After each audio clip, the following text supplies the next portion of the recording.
Je m'appelle Inès, j'ai 28 ans, je suis commerciale chez Coesio. Je m'appelle Quentin, j'ai 32 ans bientôt, j'habite sur Aix-les-Bains, je travaille sur Annecy, chez Coesio. Depuis que j'ai 19 ans, donc ça va faire une bonne dizaine d'années. Coesio depuis octobre 2022. Je suis commerciale chez Coesio depuis 1 an et demi, mais c'est ma 6e année dans la boîte. À la base, c'est pas du tout mes études. Moi, j'ai une licence de droit initialement. Je voulais être avocate depuis toute petite. Je suis rentrée chez Coesio dans un premier métier qui était en lien avec le juridique. J'ai fait part de ma volonté de passer au commerce en interne. Suite à ça, effectivement, j'ai eu un cursus de formation de plusieurs semaines sur les bases du commerce. Après mon bac, du coup, j'ai fait un BTS MUC, Management des unités commerciales. Donc le but est de travailler dans le commerce, devenir manager. Du coup, j'étais en stage dans le magasin SFR de Aix-les-Bains. Après mon stage, j'ai signé un CDI là-bas. J'ai commencé en tant que commercial en magasin. J'ai évolué, je suis devenu manager. Et après, du coup, j'ai changé de boîte et là je suis commercial chez Coesio. J'ai jamais autant appris que sur le terrain par rapport à l'école, carrément.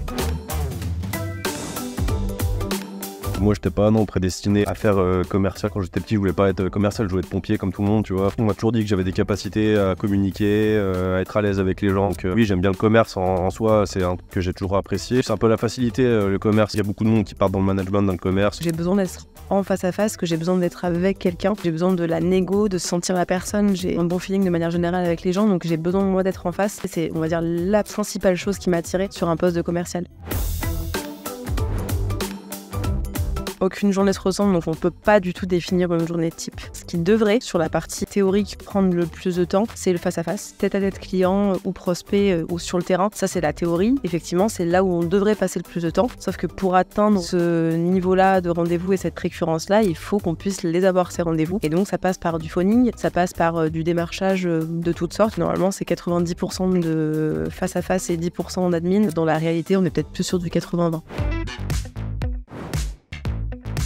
J'ai jamais eu de crainte par rapport à ça et même j'ai envie de te dire au contraire, un matin où je vais avoir un rendez-vous à 8h parce que le client il a pas d'autre dispo et c'est à 8h pétante chez lui et il a une demi-heure à m'accorder. C'est un rendez-vous que j'ai galéré à avoir, je commence ma journée assez tôt. Dans un cas comme ça, je vais me permettre de terminer ma journée potentiellement un petit peu plus tôt. Comme tout contrat de travail, on a un nombre d'horaires à faire, nous on a 37 heures à faire par semaine, mais effectivement ça pour moi c'est plutôt un avantage plutôt qu'un inconvénient. Encore une fois, c'est moi qui m'organise. Faut avoir les nerfs solides parce que du coup tu as des clients très contents, des clients pas contents. Il faut prendre sur soi et se dire qu'en gros les reproches ils vont pas être pour toi mais pour l'entreprise en général, donc voilà, faut prendre sur soi. La principale, je dirais l'écoute. On a tendance à vouloir beaucoup parler quand on est commercial. On va présenter nos produits, vanter notre société, vanter notre catalogue, etc. Et en fait on n'écoute pas assez le client. Et c'est une erreur je pense un peu de débutant. Et pour moi c'est vraiment la principale qualité à avoir. Faut aller chercher ton salaire. Ce qui te fait vivre c'était comme en fait, donc faut être dynamique et motivé. Faut être bon en communication, qu'elle soit écrite ou orale. Je suis travaille avec des chefs d'entreprise quand même, donc voilà, tu représentes ton entreprise avec d'autres entreprises et il faut maîtriser son sujet aussi. Quand tu maîtrises ce que tu vends, forcément tu respires plus la confiance.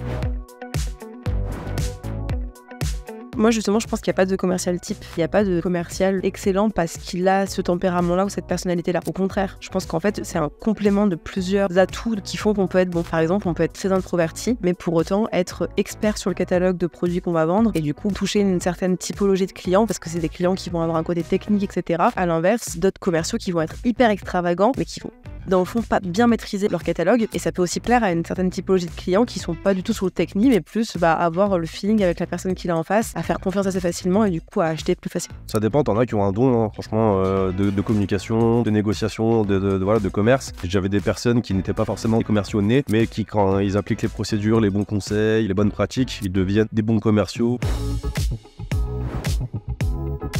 L'autonomie dans la gestion de l'emploi du temps, le salaire. On constitue nous-mêmes notre salaire variable. Le plus gros bénéfice que j'ai, c'est d'être autonome. Ici, je sais qu'on est vraiment libre, je m'organise comme je veux. Pour moi, c'est le métier où tu vois du monde, où tu rencontres des nouvelles personnes et où tu échanges. En tout cas, moi, c'est ce que j'aime.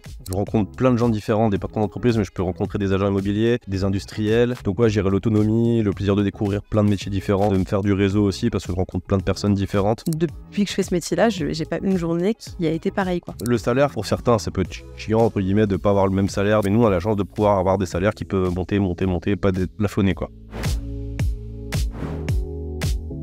Le stress, tu peux être le meilleur commercial du monde, tu peux avoir un coup de moins bien, parce que ça se joue tout au mental en fait. C'est une fatigue qui est mentale. Pas compter ses heures, ça peut être un inconvénient.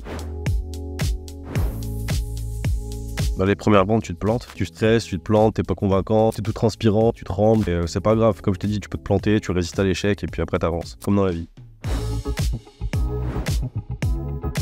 De pas se fixer de barrières, de pas s'arrêter à des préjugés parce qu'on a vu un jour un commercial beau gosse en costume et de se dire j'aurai jamais cette carrure-là donc je pourrais pas être un bon commercial parce que ça passe par beaucoup d'autres choses. Faut s'accrocher, se remettre en question aussi, résistance à l'échec, vraiment.